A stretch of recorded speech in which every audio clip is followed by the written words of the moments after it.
Shalom, bien-aimés dans le Seigneur, grande est notre joie de nous retrouver au pied du grand roi pour notre méditation journalière. Aujourd'hui, nous sommes le jeudi 20 mars 2025 et nous vous saluons au nom de notre Seigneur et Sauveur Jésus-Christ. Pour notre méditation de ce jour, nous allons lire un texte dans le livre d'Apocalypse. Apocalypse, le dernier livre de la Bible, chapitre 3, verset 20, dans deux versions. Lui second nous dit, Apocalypse chapitre 3 verset 20, « Voici je me tiens à la porte et je frappe. Si quelqu'un entend ma voix et ouvre la porte, j'entrerai chez lui. Je souperai avec lui et lui avec moi. » Parole de vie 2017 nous dit, « Voilà je me tiens à la porte et je frappe. Si quelqu'un entend ma voix et ouvre la porte, j'entrerai chez lui, je mangerai avec lui et il mangera avec moi. » Si tu l'entends, si tu l'entends, si tu entends le Seigneur, si tu l'entends, tel est le thème de notre message, méditation de ce jeudi 20 mars 2025. Bien-aimé dans le Seigneur, la vie de l'homme est marquée par sa liberté, due à sa capacité de juger et d'agir. Cette vie est aussi marquée par l'écoute. Pour apprendre tout ce que nous devons connaître, nous devons entendre ce qui nous est transmis. Par l'écoute, nous apprenons, nous sommes avertis, et c'est ainsi que nous grandissons avec ce que nous entendons. Et même la foi vient de ce qu'on entend. Les 10 commandements commencent par écoute, très important. Le verset de ce jour, bien-aimé, nous parle d'une écoute particulière. Ce que nous devons entendre pour notre salut et pour notre bien-être, c'est l'écoute de la voix du Christ, entendre le Seigneur. Cette écoute est capitale pour notre vie et elle comporte des actions conséquentes, apparemment simples, mais porteuses de vie et de salut. Tirons quelques leçons de notre verset du jour. Première leçon, bien-aimé, il frappe et attend. Voici, je me tiens à la porte et je frappe. Donc, il frappe et il attend. Marc chapitre 1er, verset 3, la Bible dit, « C'est la voix de celui qui crie dans le désert. Préparez le chemin du Seigneur, aplanissez ses sentiers. » Bien que l'homme, par le péché, est déçu, et bien qu'il le déçoive encore son Créateur, eh bien ce dernier, donc Dieu, continue à l'aimer, à aimer l'homme et à le porter dans son cœur. Voilà pourquoi Dieu a conçu le plan de salut qui s'est accompli à Golgotha. Jean chapitre 19, verset 30, Christ et la Bible dit, « Quand Jésus eut pris le vinaigre, il dit, « Tout est accompli. » Et baissant la tête, il rendit l'esprit. Accomplissement du plan de Dieu.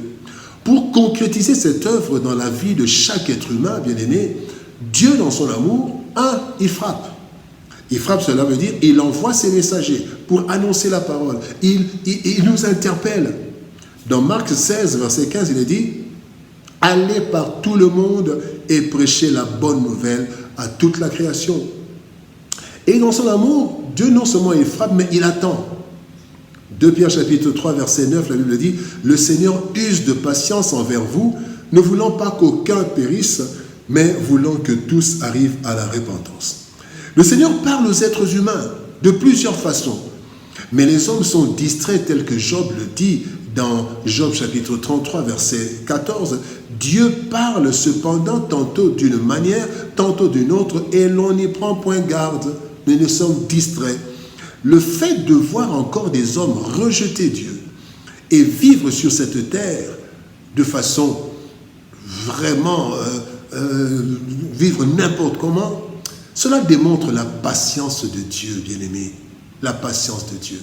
Dieu frappe et il attend. Le deuxième point, bien-aimé, une liberté respectée.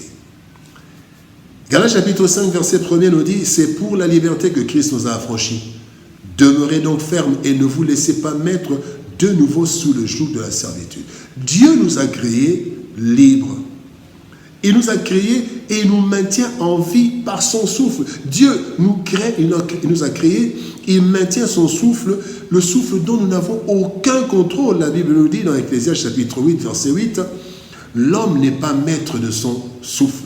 Cependant, malgré le mauvais usage de la liberté au Jardin d'Éden, Dieu nous a laissé une totale liberté de choix, de pensée et d'action durant tout notre séjour sur la terre. Voilà pourquoi plusieurs se permettent de mépriser, d'outrager Dieu de plusieurs manières, et malgré cela, Dieu fait lever le soleil sur eux chaque matin.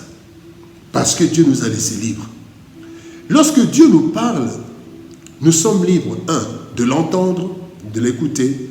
Donc, nous sommes libres de prêter attention à la parole de Dieu ou non. Le texte du jour nous dit, si quelqu'un entend. Lorsque Dieu nous parle, bien-aimés, nous sommes aussi libres de lui ouvrir. Si quelqu'un m'entend et qu'il ouvre la porte. Donc, capable, libre de lui ouvrir, donc de décider et agir conformément à la parole de Dieu. C'est ça, ouvrir la porte. C'est de décider d'agir par rapport à la parole de Dieu.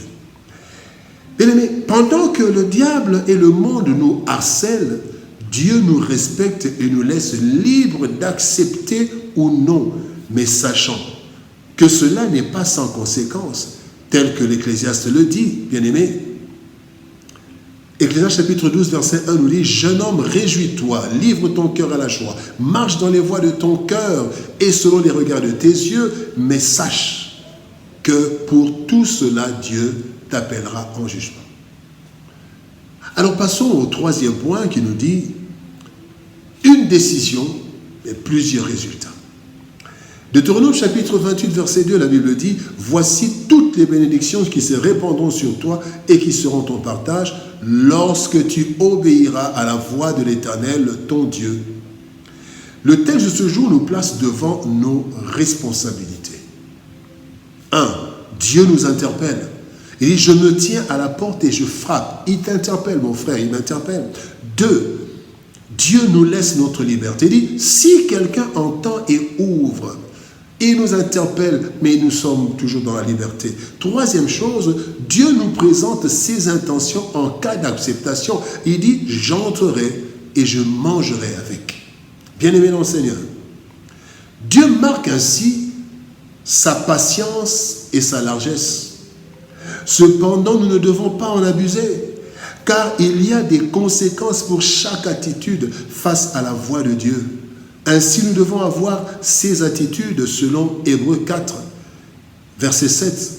La Bible dit « Dieu fixe de nouveau un jour, aujourd'hui, en disant dans David, si longtemps après, en disant en David, si longtemps après, comme il est dit plus haut, aujourd'hui, si vous entendez sa voix. » Dieu dit aujourd'hui, si vous entendez sa voix, n'endurcissez pas vos cœurs. Donc, deux attitudes que Dieu attend de nous. 1, ne pas endurcir notre cœur à son appel. Que ce soit l'appel de salut, l'appel de changement. N'endurcissons pas nos cœurs. Et deuxième attitude, ne pas attendre demain pour lui obéir, parce que demain ne nous appartient pas. Bien-aimés, Dieu respecte notre liberté et ne nous force pas. Il ne nous force à rien, bien-aimés. Cependant, il prend soin de nous montrer les conséquences de nos choix. Il interpelle, il nous laisse le choix lorsqu'il nous lance une invitation à travers sa parole et de façon individuelle et particulière. Alors quand il nous lance l'appel, il s'attend à ce que nous lui laissions l'accès à nos vies. Et il promet alors d'entrer en communion avec nous, ce qui nous ouvrira des portes de bénédiction et de salut. Si nous l'entendons, bien-aimés, n'hésitons pas, ne résistons pas, car cela est dans notre intérêt. Il est dit dans Hébreux chapitre 4, verset 7, « Aujourd'hui, si vous entendez sa voix, n'endurcissez pas vos cœurs. » Prions. Père de gloire, merci pour ton amour et ta bonté, merci pour ton amour, merci pour ta patience, merci pour la liberté que tu nous as donnée. Et tu frappes à mon cœur, tu frappes au cœur de mon frère et de ma sœur, car tu nous interpelles sur plusieurs sujets, à propos de notre salut, à propos de notre marche, à propos de notre décision. Aide-moi, Seigneur, aide mon frère, ma sœur, être attentif à ta parole, à entendre et surtout à t'ouvrir la porte, afin que, Seigneur de gloire, nous puissions communier avec toi et que tes bénédictions se répandent dans nos vies et ta vie éternelle. Bénis ta parole, Seigneur, ô Dieu de gloire, et bénis ton peuple. Au nom de Jésus-Christ, notre Seigneur et Sauveur, nous avons ainsi prié, Père. Amen. Bien-aimés Seigneur, que Dieu nous bénisse. Shalom, au revoir. Et par la grâce de Dieu, nous nous retrouvons demain pour une autre méditation au pied du grand roi. Shalom, au revoir, et par la grâce de Dieu, à demain.